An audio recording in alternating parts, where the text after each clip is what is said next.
Yuk kita doa bersama. Tuhan, makasih kami punya Allah yang luar biasa. Bahkan maut tidak bisa menahan Engkau. Karena itu Tuhan, tolong bantu kami untuk paham akan hal itu. Supaya kami Bapa di dalam sorga sejak muda menjadi orang-orang yang berani. Bukan mengabaikan ketakutan itu, tapi membawa ketakutan itu ditaklukkan di bawah kaki Tuhan Yesus.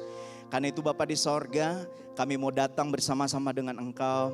Pada hari ini mau dengar suara-Mu. Dan kami mau melihat apa yang Engkau ingin katakan kepada kami, mendengar apa yang Engkau ingin katakan kepada kami. Dan kami mau berdoa supaya Engkau boleh menolong kami Bapa di dalam sorga. Sehingga firman Tuhan yang kami renungkan betul-betul bisa relevan dengan kami. Connect dengan kami karena Engkau menerjemahkannya melebihi dari apa yang dikatakan. Bapa di dalam sorga, kami bersyukur untuk pagi ini. Terpuji nama-Mu, hadir bersama dengan kami. Nyatakan kehadiran-Mu di antara kami. Kami siap mendengar. Demi nama Tuhan Yesus, kami mohon, kami berdoa, haleluya. Amin. Silakan duduk, selamat pagi. Pagi. Oke. Thank you. Baik, pagi ini kita akan bicara tentang ketakutan seperti tema dalam 1 bulan ini, teman-teman sekalian ya. Nah, kita mau bicara dari perspektif cerita Alkitab di Daniel pasal yang ketiga. Ini ceritanya panjang sekali, tapi saya mau mengajak kita dalam waktu yang singkat poin penting dari cerita ini, oke? Saya mau mengajak kita untuk melihat bahwa kehidupan ini tidak bisa lepas daripada ketakutan, tapi bagaimana kita deal with dengan ketakutan itu yang paling penting. Nah, pernah nggak yang ada yang pikir begini, Kohen, saya itu penakut karena itu saya latihan. Latihannya gimana? Saya nonton film horor. Jadi setiap kali film horor saya ikut nonton dan kemudian waduh saya mulai ngerasain tuh bulu kuduk yang berdiri kemudian dan saya menanti-nantikan jump scare-nya buam begitu. Lalu kemudian saya merasa udah beberapa kali ya udah kemudian saya oke aja dengan film itu dan nggak ngerasa takut. Kemudian kalau kita tanya, oke, kamu nonton itu entah apa ya, Aib dalam kubur atau apalah judulnya ya, apa ya nggak tahu, saya nggak pernah nonton soalnya ya. Tapi kalau lagi nonton biasanya suka ada ininya ya, teasernya. Jadi saya suka dikit-dikit ngelihat ya. Zamannya saya dulu itu adalah dukun beranak, mayak beranak, kuntilanak. Waduh. Oke, saya bisa terima itu. Tapi pertanyaan saya, setelah kamu keluar dari studio itu, apakah kamu masih takut? Kalau iya, berarti itu bukan treatment yang tepat. Bahkan menurut saya, itu bahkan meracuni pikiran kamu, sehingga kamu lebih banyak mengenal setan dibandingkan Tuhan. Wow, itu masalah loh. Kamu begitu malam-malam dengar suara, langsung ingat setan. Wah, ini kayaknya setannya si Vina hari ke-7 nih. Wah, ini setan ini nih. Bukannya ingat Tuhan. Nah, kalau kayak begitu, itu mulainya dari mana? Karena kamu ngisi pikiran kamu dengan hal yang demikian. Oke, itu yang pertama. Is there any problem with my PPT? Ya? Oke, so I can wait. Lalu, kemudian saya juga berpikir bahwa takut sama nekat itu beda. Takut sama nekat itu beda. Takut sama nekat itu beda. Saya kasih cerita. Dulu waktu saya remaja seusia kamu, ya, saya ikut satu kelompok anak muda. Dan untuk menguji berani atau tidak, kita naik ke Lembang naik motor. Semua, satu orang satu motor. Kalau nggak punya motor memang boncengan di belakang ya. Tapi kalau boncengan itu parah banget dah. Kenapa? Karena udah nyampe di Lembang, kemudian kita harus pulang ke Bandung secepat mungkin dan harus mematikan mesin. Nggak boleh nginjek rem, matiin mesin. Wah, siapa yang duluan itu pemberani. Wah. Is it? Menurut saya itu adalah konyol. Menurut saya itu adalah nekat. Sebab itu peluang celakanya sangat besar. Dan berulang kali memang saya ngalamin, menyaksikan sendiri. Kami pergi 30 bisa pulang hanya 25. 5-nya ada di jurang, kalau ke Cicalengka itu ya, ada di jurang, ada di tebing dan lain sebagainya. Dan kemudian teman-teman ngerasa gak kapok karena itulah ujian keberanian. Tapi menurut saya itu nekat. Sebab yang namanya keberanian bukan mengabaikan ketakutan, membuang ketakutan, masa bodoh sama ketakutan. Tapi lebih daripada itu, yaitu menerima ketakutan, mengakui ketakutan, saya takut. Lalu kemudian deal with dengan ketakutan itu. Kalau kita nekat, kalau kita ngerasa diri kita gak mau memikirkan ketakutan, atau yang tadi saya bilang seperti contoh tadi, gak pakai rem dari Lembang ke Bandung, menurut saya itu mengabaikan ketakutan. Itu menurut saya adalah gak logik dan itu yang tidak diminta oleh firman Tuhan. So, teman-teman, pagi ini kita mau belajar. Kalau begitu bagaimana deal with dengan ketakutan itu. Nah, memang dalam 1 bulan ini kita akan bicara itu dalam 4 perspektif. Pagi ini saya bicara dari perspektif Sadrak, Mesak, dan Abednego. Sadrak, Mesak, Abednego. Saya cerita dulu. We can skip PT-nya ya, beberapa, ini udah skip beberapa ya. But it's okay. Semoga kamu masih bisa dengan saya ya. Satu kali bangsa Israel itu berontak sama Tuhan dan Tuhan marah. Tapi Tuhan kasih kepada mereka kesempatan. Kalau kamu bertobat, saya nggak akan hukum. Ada raja yang bertobat, kemudian mereka nggak jadi dihukum. Tapi pada zamannya Sadrak, Mesak, Abednego dan Daniel, rajanya itu keras hati. Tuhan udah kasih peringatan lewat nabi-nabi, Tuhan udah kasih peringatan dari orang-orang kudus, tapi dia nggak mau bertobat. Akhirnya Tuhan kasih peringatan terakhir, tapi dia juga mengabaikan. Lalu kemudian Tuhan mendatangkan Raja Nebukadnezar. Siapa Raja Nebukadnezar? Raja Nebukadnezar itu seperti seorang yang berkuasa penuh di dunia pada waktu itu. Dia punya ratusan ribu, mungkin jutaan pasukan. Dibandingkan dengan Israel yang puluhan ribu atau kalau paling banyak ratusan ribu.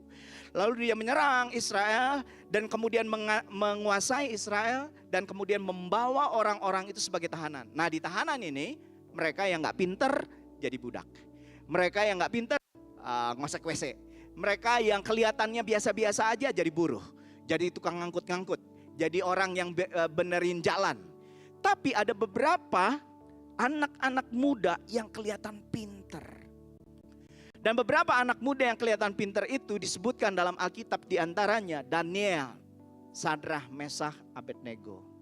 Lalu kemudian orang-orang itu dikumpulkan, dilatih oleh raja supaya mereka bisa menjadi pegawai istana. Dan betul, mereka karena cerdas, pintar, akhirnya mereka bisa menjadi pegawai istana. Persoalannya begini, mereka adalah orang jajahan.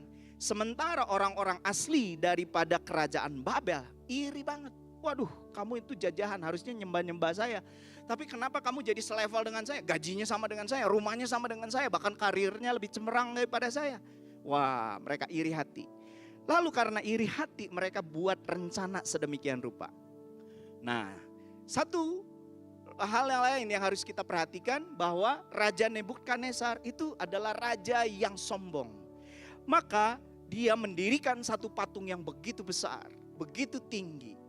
Nah, dia dikomporin deh sama orang-orang Babel ini. Raja, begini aja. Itu waktu peresmian kita bunyiin banyak suara-suara dan kita bersorak-sorak. Waktu suara itu, bunyi-bunyian itu dibuat dan suara sorak-sorai mengagungkan raja itu didengarkan, semua orang harus menyembah. Kamu kasih titah aja supaya setiap orang yang gak menyembah itu dihukum. Oh, kenapa kayak begitu? Iya kan raja paling hebat, maka semua harus memperhatikan dan harus betul-betul mengagungkan raja. Oh, si raja itu emang sombong, jadi akhirnya oke, good idea. Tapi tahu nggak, orang-orang yang ngomporin raja itu bukan hanya sekedar pengen membuat si raja itu disembah, tapi karena dia iri sama orang-orang Israel anak jajahan ini yang menjadi pegawai, yang cemerlang karirnya. Seperti Daniel, Sadrak, Mesak, dan Abednego. Kalau Daniel itu di gua singa ceritanya, hampir sama. Tapi kalau Sadrak, Mesak, Abednego karena mereka berbeda tempat. Nah ceritanya bukan di gua singa tapi di tungku berapi. Nah, jadi orang-orang yang ngomporin raja itu bilang begini, kalau ada yang nggak nyembah ya raja, mereka tahu pasti Sadrah, Mesak, Abednego. Kalau nggak ada yang, kalau mereka nggak nyembah, hukum mereka. Bagaimana cara hukumnya? Gini, di sebelah patung itu raja buat tungku paling gede.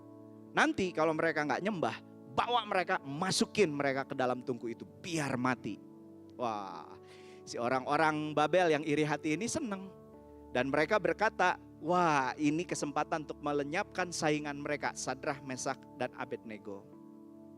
Lalu pada hari kejadiannya semua orang kumpul, dan pada waktu yang ditentukan raja muncul.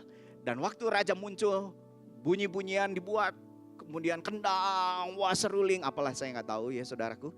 Tapi kemudian menjadi hiruk pikuk dan orang bertepuk tangan, wah hidup raja, begitu ya. Dan setelah mereka bersuara begitu, mereka menyembah. Pada waktu mereka menyembah sekian banyak orang, Sadrah, Mesak, Abednego tetap berdiri. Waduh. Kata orang sudah gemper nggak saudara?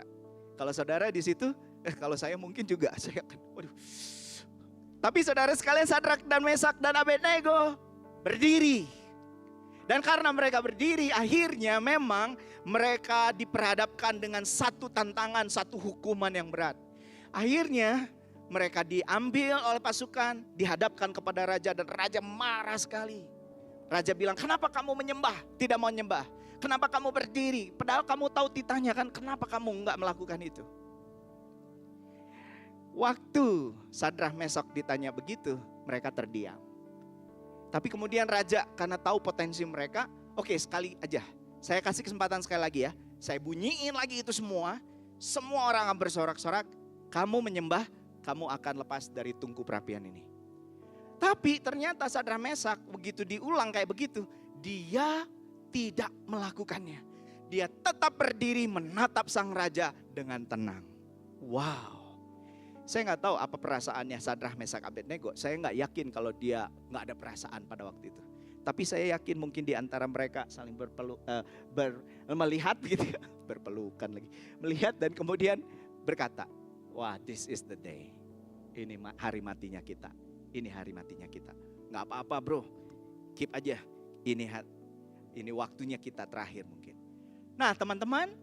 Kemudian mereka akhirnya diikat. Dan raja saking marahnya, tungku itu dihidupkan atau dipanaskan 7 kali lipat dari biasanya. Dan waktu tungku itu dipanaskan begitu rupa, semua tentara yang gotong Sadrah, Mesak, Abednego mati semuanya. Tapi yang luar biasa, ketika Sadrah, Mesak, Abednego dimasukkan, di situ mereka tidak kena kebakar apapun. Baju mereka, rambut mereka nggak kebakar apapun. Nah itu peristiwanya. Sejak saat itu kemudian Raja Nebukadnezar melihat, wah mereka gak kebakar. Pasti ini adalah orang-orang yang suci, orang-orang dewa nih. Tapi bukan hanya itu. Waktu Sadrah, Mesak, Abednego dimasukkan dalam tungku api itu, semua orang termasuk Raja Nebukadnezar melihat ada satu orang lain. Jadi 4 orang di dalam sana. Dan kemudian ketika melihat 4 orang itu, mereka melihat orang yang keempat itu seperti dewa yang turun dari langit. Waduh, Nebukadnezar nggak pernah ngelihat kejadian seperti ini. Harusnya orang itu mati, orang tentaranya yang bawa aja mati kok. Belum nyampe tungkunya aja udah mati. Nah saudara sekalian, kemudian Raja Nebukadnezar membebaskan Sadrah, Mesak, Abednego. Lalu nanya, kenapa kamu bisa begitu? Sadrah, Mesak, Abednego bersaksi, Tuhan Allah pencipta langit dan bumi, Yahweh yang saya sembah, itulah yang membebaskan kami. Lalu kemudian Nebukadnezar memerintahkan bahwa di seluruh negeri yang dia perintah, Allahnya Sadrah, Mesak, Abednego nggak boleh dihina. Mereka harus menghormati Sadrah, Mesak, Abednego. Siapa yang pernah dengar cerita itu sebelumnya? Ada? Masih ingat? Oke ya. Tapi bukan itu yang paling penting. Yang paling penting adalah ketika diperhadapkan dengan keadaan yang sangat menakutkan, ada 2 kalimat yang dikatakan oleh Sadrah, Mesak, Abednego di hadapan raja. Kalimat yang pertama itu begini. Sadrah, Mesak, Abednego bilang, Nebukadnezar bilang sama Sadrak, Mesak, Abednego ya.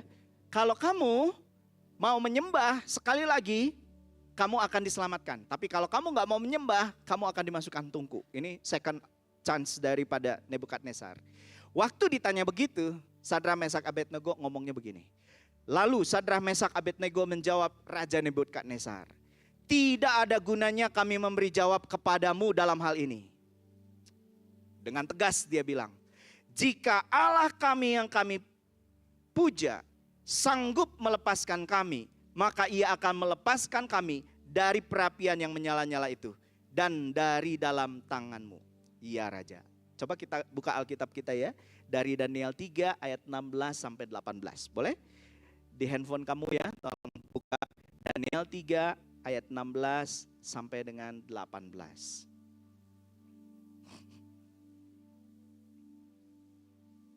Daniel 3 ayat 16-18. Boleh kita baca bareng-bareng? Oke ya, kita baca ya. Kita baca bersama 1, 2, 3. Lalu Sadrak, Mesak, dan Abednego menjawab Raja Nebukadnezar, tidak ada gunanya kami memberi jawab kepadamu, Tuanku, dalam hal ini.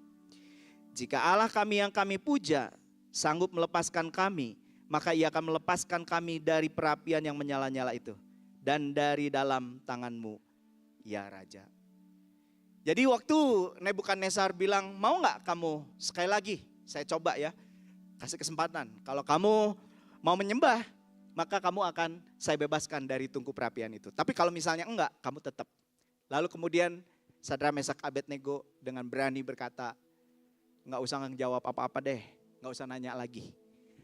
Kami tetap tidak akan menyembah. Ya, kami tidak akan menyembah. Kenapa? Dia bilang, Allah kami, di situ pernyataannya retorik ya. Jika Allah kami sanggup melepaskan kami, bukan karena dia ragu, bukan karena dia takut, tapi karena dia tahu Allah bisa menyelamatkan. Jadi waktu kita berada di dalam ketakutan, seharusnya kita mengenali ketakutan itu dan memperhadapkannya dengan Allah. Waktu kita memperhadapkannya dengan Allah, kita punya alasan untuk menjadi berani. Begini contohnya. Satu kali saya waktu usia 2 SMP, saya dikejar sama preman di satu terminal di kota Bandung ini. Waduh, takut banget. Saya dipalak ya, karena saya nggak mau ngasih. Sekali 2 kali saya lolos. Tapi satu hari itu, wah saya rasa sial banget ya. Waktu itu saya dipalak, lu dikerumunin. Saya nggak bisa lari. Saya udah diontrok begitu, kemudian ada satu peluang.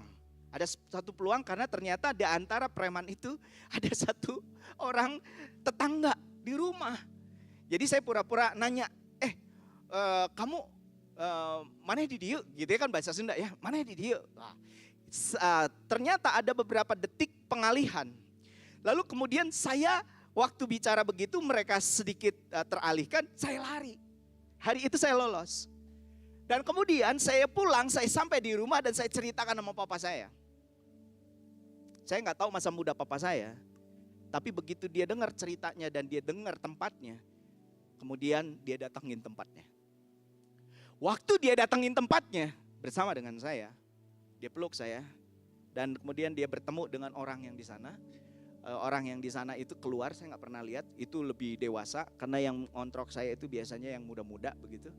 Kemudian papa saya meluk saya. Siapa tadi yang nanyain anak saya? Papa saya santai ngomong begitu. Siapa yang tadi nanyain anak saya? Yang saya kaget adalah orang yang dianggap tua itu. Orang itu langsung bilang, di sini punten ini anakannya Wah saya kaget karena saya nggak pernah tahu bahwa bapak saya punya pengaruh seperti itu. Saya kaget. Wah, jangan-jangan bokap gua Yakuza juga nih. Saya mesti lihat nih jarinya ada hilang satu apa enggak ya. Masa muda ya, masa muda. Lalu kemudian, tahu nggak? Saya takut nggak? Takut, deg-degan nggak? Deg-degan saya. Tapi begitu saya tahu yang di sebelah saya itu punya power yang lebih dari orang yang sedang mengancam saya, I feel peace. Jadi waktu kita menghadapi ketakutan, Bukan kita membuang, mengabaikan ketakutan itu. Nggak takut, padahal takut. Di sini bilang nggak takut, di sini duduk. Semakin kita bilang nggak takut, semakin kita takut. Bukan begitu caranya. Caranya adalah mengakui ketakutannya. Aduh, saya takut. Lalu dengan siapa kamu akan menghadapi ketakutan itu? Kalau kamu takut, itu wajar. Sebab kamu adalah manusia yang terbatas. Manusia yang gak punya semuanya. Manusia yang gak punya kuasa. Manusia yang gak punya banyak hal. Kamu terbatas. Kalau kamu takut, itu berarti bahwa kamu memang manusia. Dan waktu kamu takut, pertanyaannya, dengan siapa kamu akan menghadapi ketakutan itu? Dan Sadrak, Mesak, Abednego menghadapi ketakutan yang luar biasa yang membuat semua orang akan tremble, membuat semua orang akan merasa takut secara luar biasa karena hidup dan mati. Mati di depan mata dengan api yang sungguh besar, terpanggang. Aduh, kalau kita kena api sedikit aja kita ngerasa sakit.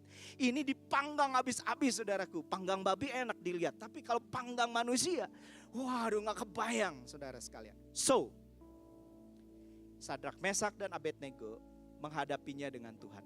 Tuhan yang mana? Bukan Tuhannya Nebukadnezar, bukan Tuhannya Babel, tapi Tuhan yang dia kenal sebelum dia ada di Babel. Yahweh, pencipta langit dan bumi. Maka saran saya pagi hari ini, kalau kamu orang penakut, kalau kamu takut, kamu akui ketakutan itu dan hadapi dengan satu pribadi yang luar biasa, namanya Tuhan Yesus. Kenapa? Karena pribadi itu tidak bisa ditaklukkan oleh apapun juga. Otoritasnya besar sekali. Dia melebihi semua hal yang lain, bahkan mau tunduk kepada dia. Tunduk di bawah kaki daripada Tuhan Yesus. Apalagi Tuhan Yesus pernah berjanji bahwa persoalan-persoalan yang kita hadapi itu nggak pernah ngelebihin kita. Kita buka ayatnya ya, 1 Korintus 10 ayat 13. Kita baca ya bareng-bareng ya. 1 Korintus 10 ayat yang ke-13. Yuk kita buka Alkitab kita. Because we lose our PPT presentation ya. Kita sekarang pakai Alkitab kita masing-masing ya. Oke. 1 Korintus 10 ayat 13. Betul ya? 1 Korintus 10 ayat 13. Kita baca bareng. 1, 2, 3. Pencobaan-pencobaan yang kamu alami ialah pencobaan-pencobaan biasa yang tidak melebihi kekuatan manusia. Sebab Allah setia dan karena itu Dia tidak akan membiarkan kamu dicobai melampaui kekuatanmu. Pada waktu kamu dicobai, Ia akan memberikan kepadamu jalan keluar sehingga kamu dapat. Bayangin, Tuhan tahu kita bermasalah karena kita hidup di dalam dunia yang berdosa. Tapi tangan yang besar itu menaungi kita dan menjaga kita. Dan Dia nggak pernah tidak ada di situ. Dia setia menjaga kita, Dia setia menolong kita. Bahkan bukan hanya itu, bukan hanya memproteksi kita, memastikan bahwa persoalan yang kita hadapi nggak melebihi kekuatan kita, tapi Dia akan beri jalan keluar pada waktu kita sedang berhadapan dengan masalah itu. Dia bukan Allah yang ecek-ecek. Kita nggak bisa bilang, Tuhan kalau Engkau nggak bisa saya minta yang lain ya. Nggak begitu. Kenapa? Karena yang lain di bawahnya Dia. Yang lain itu tidak ada lagi apa-apanya. Mazmur bilang, yang lain itu punya telinga gak bisa dengar. Yang lain itu, Mazmur bilang punya mata gak bisa melihat. Mereka itu adalah patung, mereka adalah kayu, mereka adalah batu. Tapi Tuhan semesta alam adalah menciptakan semua manusia, yang menciptakan matahari dan bulan. Tuhan yang mengendalikan. Di dalam ibadah kita sering menyebut pengakuan iman rasuli. Kalimat yang pertama apa? Aku percaya kepada. Kalimat pertama dari pengakuan iman rasuli ada? Aku percaya kepada Allah, Khalik langit dan. Apa artinya Khalik langit dan bumi? Artinya tidak ada satupun yang terjadi di dunia ini tanpa seizin Dia. Tidak ada satupun yang terjadi di dunia ini tanpa Dia kendalikan.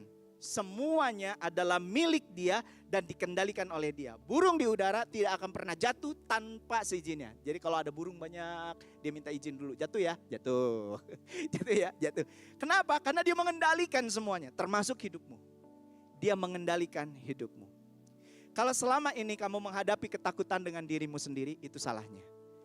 Harusnya kamu mengatasi ketakutanmu bersama dengan Tuhan. Tapi persoalannya, ada banyak orang yang merasa sudah mengatasi ketakutannya bersama dengan Tuhan, tapi dia kecewa. Karena saya doa kok nggak dijawab. Saya minta supaya ayah saya yang sakit COVID pada waktu itu nggak mati, kok mati juga. Saya minta supaya orang tua saya diberkati secara ekonomi, supaya saya punya kesempatan studi, kok nggak dijawab juga. Nah, persoalannya begini, kamu harus kenal Tuhan yang kamu sembah. Tuhan yang kamu sembah itu penguasa dan pengendali, bukan budak kita. Tuhan yang kita sembah itu bukan jin. Yang kita bilang, Yesus keluarlah, berikan kepada saya pacar. Kemudian dia bilang, ya saya akan kasih pacar. Yang kayak gimana? Yang putih, yang belok, yang kayak Korea, yang bisa nari, yang bisa nyanyi. Enggak begitu. Bukan dia yang kita suruh-suruh, sebaliknya. Dia yang menguasai kita dan kita yang harus mengikuti dia. Yang harus mengendalikan diri adalah kita mengikuti dia, bukan kita yang nyuruh-nyuruh dia. Bagaimana kita mengenal kayak begitu? Ya kita harus baca Alkitab. Ada ayat lain ya, yuk kita baca. Dari Mazmur 103 ayat yang ke-13. Mazmur 103 ayat yang ke-13. Kita baca bersama ya, silakan buka di Alkitabnya. Mazmur 103 ayat 13. Oke, kita baca bareng ya. Alright. Good job. Good job. Oke, good job. Good job. Udah berapa liter keringatnya di belakang? I know that because waktu remaja juga saya pernah ada di tempat itu ya. Begitu ada yang kayak tadi itu. Kita baca bersama ya. 1, 2, 3. Seperti Bapa sayang kepada anak-anaknya, demikian Tuhan sayang kepada orang-orang yang takut akan. Jangan hadapi ketakutanmu dengan dirimu sendiri, karena dirimu sendiri gak bisa mengasihi dirimu sendiri. Itu sebab kamu masih minder, itu sebabnya kamu masih kecewa dengan tampilan kamu, karena kamu gak bisa mengasihi dirimu sendiri apa adanya. Jangan hadapi ketakutan itu dengan orang lain, karena orang lain itu belum tentu mengasihi kamu kalau gak ada imbalannya. Gak mungkin dia berkorban tanpa imbalannya. Gak mungkin dia memberikan yang terbaik tanpa kamu memberi sesuatu kepada dia. Gak ada manusia kayak begitu. Tapi hadapi ketakutanmu dengan Tuhan Allah yang mengasihimu tanpa kecuali. Walaupun saya dan saudara gak setia, dia tetap setia karena dia mengasihi. Bahkan dia mau mati kepada kamu, mati buat saya dan saudara, sebelum saya kenal dia. Waktu kita masih berontak sama dia, dia mau mati buat kita. Kenapa? Karena dia mengasihi kita, bukan karena sesuatu hal, bukan karena kita pintar, rajin dan lain sebagainya, tapi karena dia memang mengasihi kamu. So, waktu kamu tahu dan waktu kamu kenal bahwa Tuhan Allah mengasihi kamu dan bersedia bersama-sama dengan kamu di samping kamu, memeluk kamu seperti saya dipeluk oleh ayah saya, berhadapan dengan musuh-musuh saya, bahkan musuh-musuh yang saya nggak bisa kendalikan, kuasai, taklukan dan kekuatan saya. So, di situ ada keberanian. Hari ini mungkin kamu sudah lepas ujian. Tapi ke depan mungkin ada ujian yang menakutkan kamu. Hadapi itu dengan Tuhan. Jangan abaikan. Abaikan kemudian ujian-ujian, tidur-tidur. Jangan. Kamu belajar dan minta tolong pada Tuhan. Tuhan, buat saya segar untuk belajar. Buat saya semangat. Buat saya cerdas. Otak ini Tuhan Engkau yang miliki. Engkau yang ciptain. Buat saya ingat. Buat saya tahu. Buat saya mengerti. Lalu kemudian kamu cari orang-orang lain untuk menolong kamu, menopang kamu. Cari bala bantuan. Sadrak, Mesak, Abednego, bertiga mereka saling menguatkan. Mereka saling melihat dan saling mengingatkan. Jangan menyerah, jangan menyerah. Saudara sekalian, ketakutan pasti akan kita hadapi. Tapi ketakutan itu tidak harus menguasai kita. Karena ada Allah. Oke, aku bisa kontrol dari sini? Bisa? Let's try. Oke, tuh. Kenapa? Tadi ya saya bicara bahwa Allah itu tidak akan pernah memberikan masalah melebihi kekuatan kita ya. Karena dia setia dan dia akan membiarkan kita dicobai melampaui itu. Dia setia, dia jagain kita, dia proteksi kita. Dan dia meyakinkan kita semua yang terjadi sedang membentuk kita untuk kebaikan kita. Waktu kita tahu bahwa Allah mengizinkan kita ada dalam kondisi yang tidak nyaman, kondisi takut, tapi untuk kebaikan kita, maka kita akan punya keberanian. Sadrak, Mesak, dan Abednego nggak tahu ayat Roma 8:28. Tapi mereka sangat nekat, sangat betul-betul percaya pada Tuhan. Dia kenal Tuhannya. Dia percaya kalau Tuhan mau nyelamatin, tungku api mah gampang. Dia bisa menyelamatkan itu, menyelamatkan kami. Tapi saudara sekalian, kita sekarang punya Roma 8:28. Kita tahu tidak ada satupun yang terjadi akan menghancurkan kita karena Tuhan menjaga kita. Bahkan semua yang terjadi untuk kebaikan kita. Dan tadi sudah dipastikan bahwa Mazmur 103 ayat 13 berkata bahwa Tuhan itu menyayangi kita seperti ayah menyayangi anaknya. Memang ayah di dunia tidak sempurna, tapi Bapa di sorga sangat sempurna. Oke, so hadapi ketakutan dengan Tuhan. Tapi untuk kamu bisa menghadapi ketakutan dengan Tuhan, maka kamu harus kenal Tuhanmu. Saya tadi bicara panjang lebar bahwa Tuhan ada yang berdaulat, bahkan Dia merencanakan kita untuk hal yang baik dan Dia sayang kepada kita. Tapi saya rasa di titik itu tidak cukup. Sebab apa yang didemonstrasikan Sadrak, Mesak, Abednego lebih dari itu. Waktu dia bilang kepada Raja Nebukadnezar, gua gak akan nyembah. Gue tahu Allahku bisa menyelamatkan. Kalau Dia mau menyelamatkan, Dia akan menyelamatkan. Bukan karena tungku itu saya mati. Tapi kalau saya diizinkan mati, itu bukan karena tungku itu. Tapi karena Dia mau saya selesai di dunia ini. Oke. Namun setelah itu ada kalimat yang luar biasa. Yaitu kalimat yang kedua yang terjadi di dalam pertemuan Sadrak, Mesak, Abednego dengan Nebukadnezar. Kita baca ayat ini ya. 1, 2, 3. Tetapi seandainya tidak, hendaklah tuanku mengetahui ya Raja, bahwa kami tidak akan memuja dewa tuanku dan tidak akan menyembah patung emas yang tuanku dirikan. Kalau Tuhan mau menyelamatkan, Sadrak, Mesak, Abednego tahu dia pasti bisa selamat dari situ. Tapi kalau misalnya Tuhan pengen kami pulang ke sorga, gak jadi soal. Kami gak menyesal. Tapi kalaupun kami pada akhirnya harus binasa, kami tidak akan menyembah. Nah saudara sekalian, rupanya untuk mengatasi ketakutan kita perlu mengasihi Allah di atas segalanya. Sebab di dalam tokoh-tokoh Alkitab, mereka yang punya pergumulan begitu banyak, mereka menghadapi banyak ketakutan, tapi mereka menghadapinya bersama dengan Allah. Respon mereka mengasihi Allah lebih daripada segalanya. Lebih daripada ketakutan. Contohnya Daud. Daud waktu berhadapan dengan Goliat yang begitu tinggi, besar. Dia takut, pasti dia takut. Dia deg-degan, pasti dia deg-degan. Tapi dia lebih mengasihi Allahnya dibandingkan ketakutannya. Dia lebih mengasihi Allahnya dibandingkan dirinya.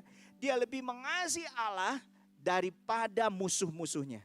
Bisa aja seperti bangsa Israel yang lain, tunduk kepada Goliat, nggak mau berani berhadapan dengan Goliat, mereka sembunyi.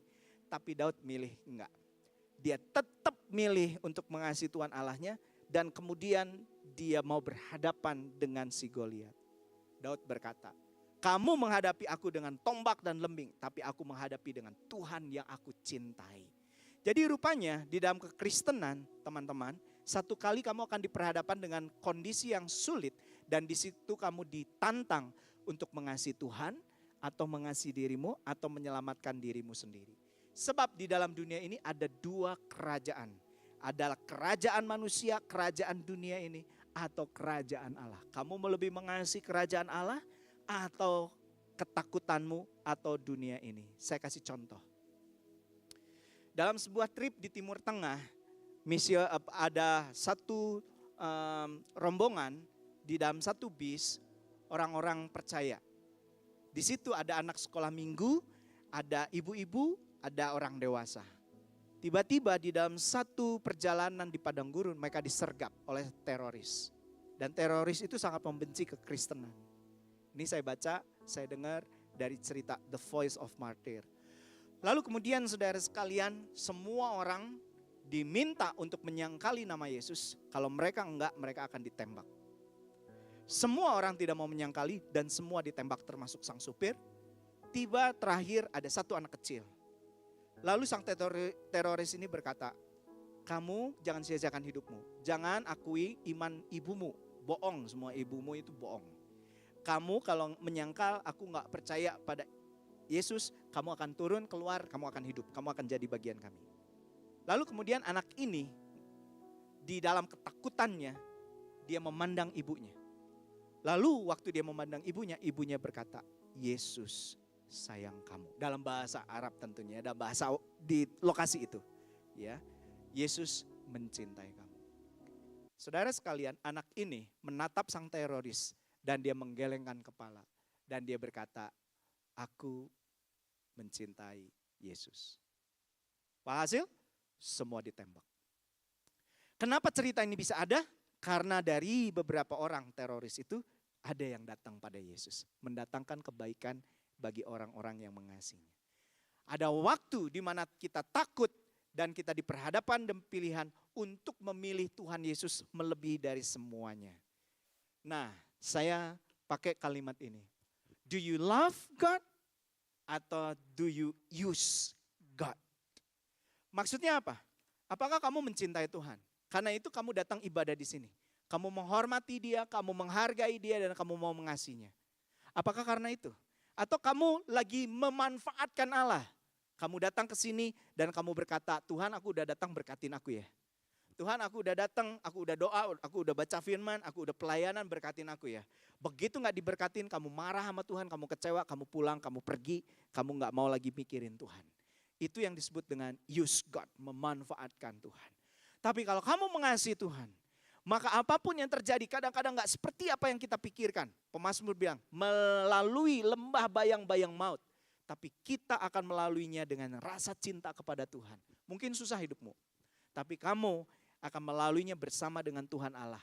Karena Tuhan Allah menyertai kamu. Kamu tahu Tuhan Allah mencintai kamu. Dan kamu berkata, aku memang takut Tuhan, tapi aku tahu Engkau menyertaiku. Maka aku punya keberanian untuk melangkah maju. Di sini mungkin ada yang takut akan masa depan karena kamu tahu orang tua kamu tidak mampu. Tapi kamu bisa berkata, Tuhan aku takut, tapi aku tahu masa depanku ada dalam tangan-Mu. Aku mau menyerahkan diriku kepadamu. Aku mau berjalan, aku mau melangkah bersama dengan Engkau. Puji Tuhan untuk hari ini. Fearless, fear not.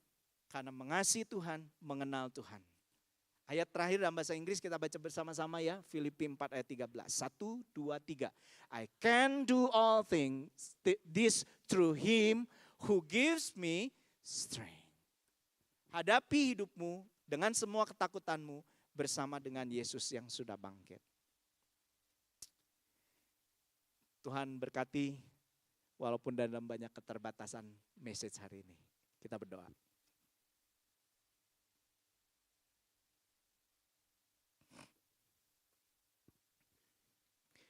Siapa di sini yang mau berkata, sejak muda Tuhan, sama seperti Sadrak, Mesak, Abednego, aku mau berdiri untuk menyatakan imanku. Aku takut, tapi aku tahu bersama dengan Tuhan yang aku kenal, yang menguasai semuanya, yang gak mengizinkan aku dicobai melampaui kekuatanku, yang mengasihi aku seperti anaknya sendiri, yang mengasihi aku dan berkarya untuk kebaikanku. Aku mau melangkah maju dan menyatakan imanku. Bantu aku untuk mengasihimu lebih dibandingkan teman, dibandingkan kondisi yang ada, dibandingkan hal-hal yang menakutkan yang lain. Supaya aku bisa berkemenangan di dalam iman. Sejak muda aku mau belajar berani, bukan karena gak punya ketakutan, tapi mau deal with dengan ketakutan itu bersama dengan Tuhan yang aku kenal. Kalau itu adalah tekad kamu pagi hari ini, mari taruh tanganmu di dada. Sebagai anak muda, engkau bilang sama Tuhan, Tuhan aku punya banyak ketakutan, tapi bersamamu aku akan lalui. Aku percaya Engkau berdaulat, aku percaya Engkau mengasihiku. Dan aku mau persembahkan hidupku untuk mengasihimu. Bapa di sorga, sekian banyak anak muda yang taruh tangannya di dada. Karena mereka mau berjalan bersama dengan Engkau. Mau mengenal Engkau, mau mengasihi Engkau. Dan mau melalui ketakutan-ketakutan yang ada bersama dengan Engkau. Biarlah Bapa di sorga, mereka mengalami cerita yang luar biasa seperti Sadrak, Mesak, Abednego. Kemenangan iman yang bisa menjadi kesaksian buat banyak orang. Dengar doa kami, saya gak tahu ketakutan apa yang sedang dihadapi ya Tuhan. Tapi bersamamu Tuhan Yesus yang sudah bangkit, kami bisa melaluinya. Terpuji namamu, kami bersyukur, berterima kasih dan hamba-Mu memberkati anak-anak-Mu ini demi nama Tuhan Yesus. Amin.